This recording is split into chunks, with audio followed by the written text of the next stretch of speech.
Cette vidéo est sponsorisée par AnyTrans, un logiciel qui vous permet de transférer, sauvegarder et gérer vos données, que ce soit sur iOS comme sur Android.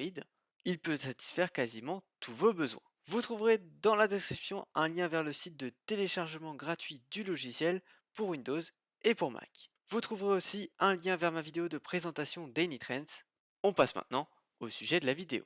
Hey, c'est Romain, on se trouve pour une nouvelle vidéo et cette fois on va parler d'iOS 12.1.2, version qui a eu le droit à une seule bêta et qui a dû sortir assez rapidement pour corriger quelques bugs d'iOS 12.1.1.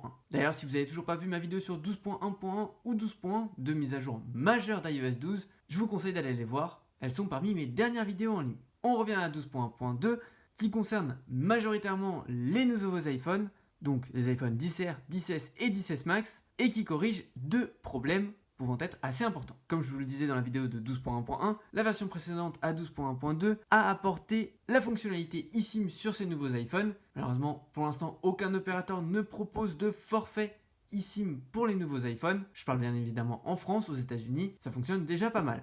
Malheureusement, on a un petit peu de retard en France. J'espère que début 2019, on pourra avoir accès à cette super fonctionnalité. Du coup, il y avait un petit problème qui était lié à cette activation de la carte eSIM pour certaines personnes. C'est maintenant corrigé. Du coup, pour nous, ça change pas grand chose, mais au moins on n'aura pas ce problème quand on aura la possibilité d'avoir la eSIM.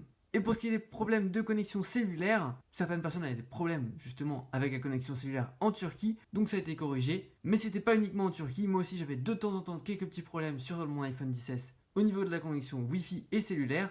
Et avec cette nouvelle version, ça va beaucoup mieux. Si vous aussi vous avez observé ce genre de problème dans l'ancienne version d'iOS 12 avec ces nouveaux modèles exclusivement, est-ce que en mettant à jour à 12.1.2, vous avez aussi vu une amélioration? Dans ce cas-là, dites-le moi dans les commentaires. Voilà, c'est tout pour les nouveautés. On passe maintenant au score de performance. Pour ce qui est de la batterie, il n'y a pas de problème en tout cas. De toute façon, sur les nouveaux modèles, la batterie tient vraiment très bien. Et iOS 12, de toute façon, améliore la batterie sur tous les modèles. Pour ce qui est des performances sur un iPhone 10S, voici les scores. Et vous pouvez voir ici 12.1, 12.0.1 et 12.0 en comparaison. On a 12.1.2 qui se situe juste ici. Et il faudrait que je vois pourquoi est-ce qu'il s'est mis à une position aussi en arrière. Bref, c'est pas la question. Comme vous pouvez le voir, on reste sur des scores assez similaires à 12.1, un petit peu plus bas, mais ça se ressent pas vraiment dans l'utilisation quotidienne. J'ai effectué le même test Geekbench sur un iPhone 10.